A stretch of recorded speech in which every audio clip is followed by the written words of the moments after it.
Assalamualaikum warahmatullahi wabarakatuh.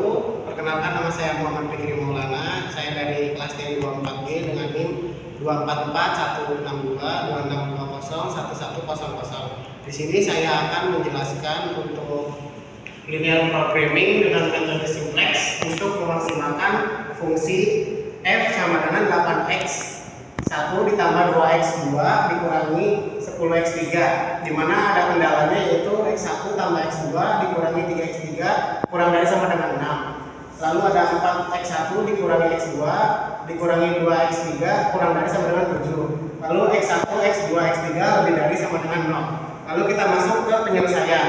Pertama-tama kita harus menambahkan dulu yang namanya select variabel ke setiap fungsi, dimana fungsi maksimal diubah menjadi z sama dengan 8x1 tambah 2x2 dikurangi 10x 3. Lalu untuk kendalanya x1 ditambah x2 dikurangi 3x 3 ditambah x1 sama dengan 6. Lalu yang untuk kendala kedua 4x1 dikurangi x2 dikurangi 2x 3 ditambah x2 sama dengan 7. Lalu x1 x2 x3 x1 x2 lebih dari sama dengan 0. Nah, di sini kita ubah dulu fungsi kendala untuk menentukan entry variabel dan leaving variabelnya.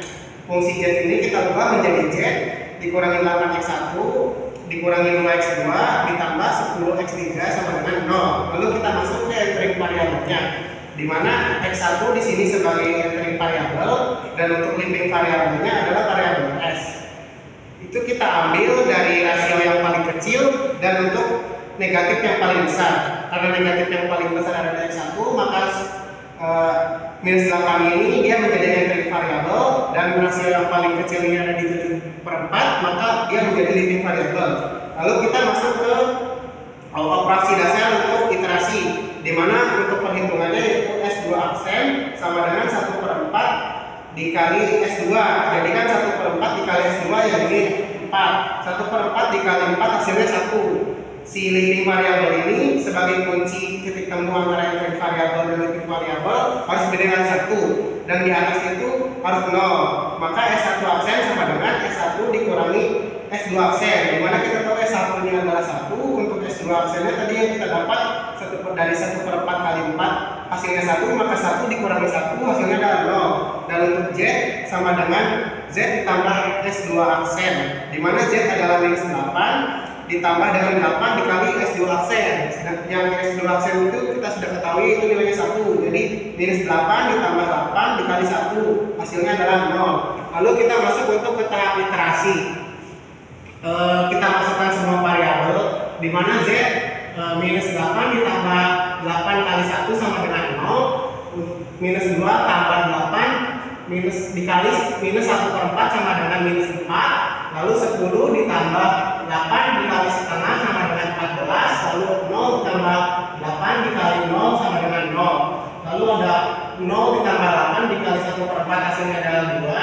Dan untuk ini 0 ditambah 8 dikali 7/4 hasilnya adalah 14. Kita masuk untuk yang S, dimana 1 dikurangi 1 sama dengan 0. 1 dikurangi minus 1/4 sama dengan 5/4. Lalu minus 3 dikurangi minus 1/2 sama dengan minus 7/2.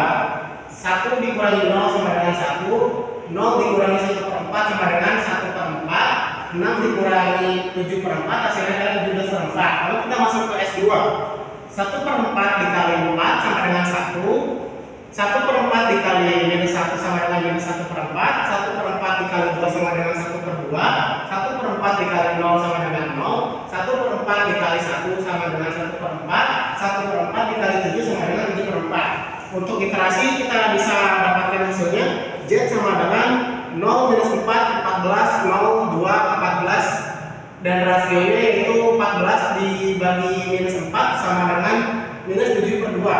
Lalu untuk S1 nya 0 5/4 minus 7/2 1 minus 1/4 17/4 17/4 dibagi 4/4 dibagi dengan 5/4, yaitu hasilnya 17/4. Lalu untuk X1 nya, untuk variabel S2 kita ganti jadi X1, di mana hasilnya adalah 1 minus 1/4 1/2 0 1/4 7/4 7/4 dibagi dengan minus 1/4 7. Dimana yang kita ketahui untuk memaksimumkan ini variabel z-nya tidak boleh negatif, sedangkan di sini fungsi z itu masih ada yang negatif.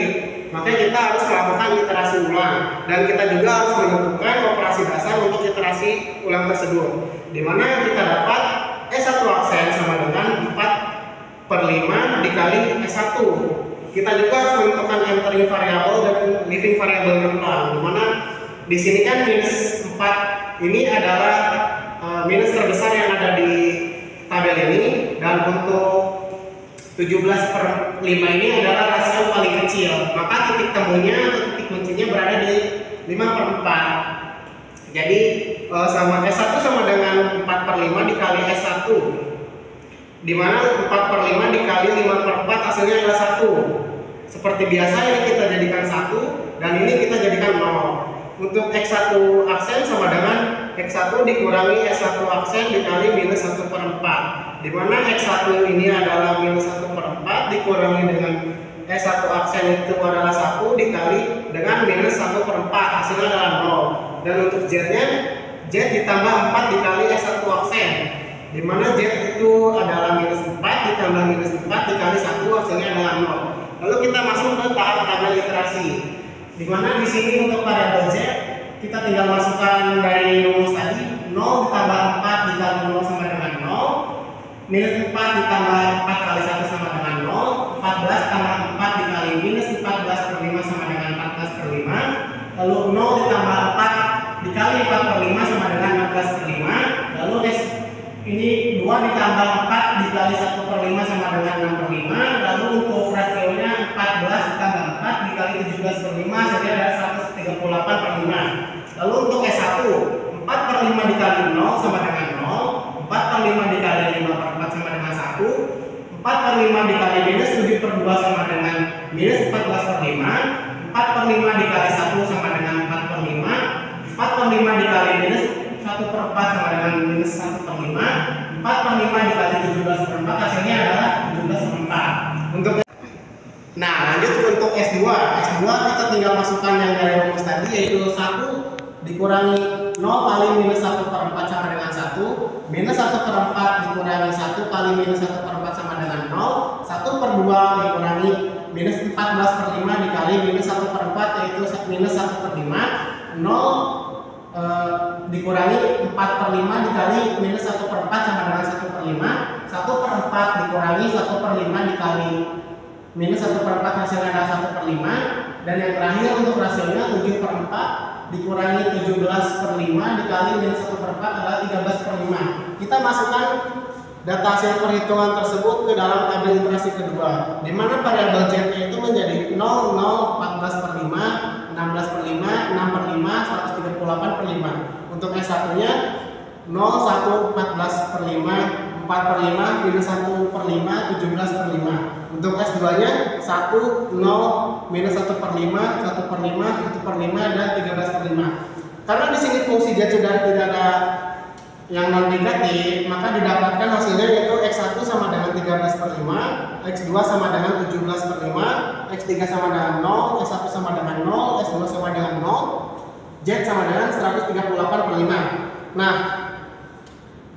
selanjutnya kita akan mensubstitusikan nilai X1, X2, X3, X1, dan S2 ke dalam fungsi tujuan untuk membuktikan apakah kendala telah terpenuhi, di mana kita distribusikan hasil perhitungan ini ke dalam fungsi awal, yaitu F sama dengan 8X1 ditambah 2X2 dikurangi 10X3, di mana 8 dikali X1 kita ganti dengan 13/5, berarti 8 kali 13/5 ditambah 2 kali X2 yaitu 17/5, berarti 2 dikali 17/5 dikurangi 10 dikali X3 yaitu 0, berarti 10 kali 0, hasilnya adalah 104/5 ditambah 34/5 dikurangi 0, hasilnya adalah 138/5. Fungsi tujuan terpenuhi, nilai Z dan nilai fungsi sama, nilai Z dan nilai fungsinya pun sama. Lalu kita akan mengidentifikasi untuk si fungsi kendalanya, di mana kendala pertama yaitu X1 tambah X2 minus 3X3 dikurangi X1 sama dengan 6. Kita ganti X1 nya jadi 13/5. 13/5 ditambah X2 nya jadi 17/5, 17 ditambah 17/5 dikurangi 3 kali X3, X3 nya kan 0 berarti 3 kali 0 tambah S1 nya 0 berarti ditambah 0 sama dengan 6. Hasilnya adalah 30/5 sama dengan 6. 30 dibagi 5 adalah 6, 6 sama dengan 6 berarti dia sama. Lalu kendala kedua, 4X1 dikurangi X2 dikurangi 2X3 ditambah S2 sama dengan 7, dimana kita mengganti fungsi variabel X nya dengan nilai yang tadi menjadi 4 kali 13/5 dikurangi minus 17/5 dikurangi 2 kali 0 ditambah 0 sama dengan 7, dimana hasilnya adalah 35/5 sama dengan 7, dimana kita tahu 35 dibagi 5 hasilnya adalah 7, maka 7 sama dengan 7, maka fungsi kendala tersebut juga sama. Untuk yang non negatifnya yaitu X1, X2, X3, X1, X2 lebih dari sama dengan 0. Kita ganti saja variabelnya menjadi 13/5, 17/5, 0, 0, 0 lebih dari sama dengan 0. Sekian, terima kasih.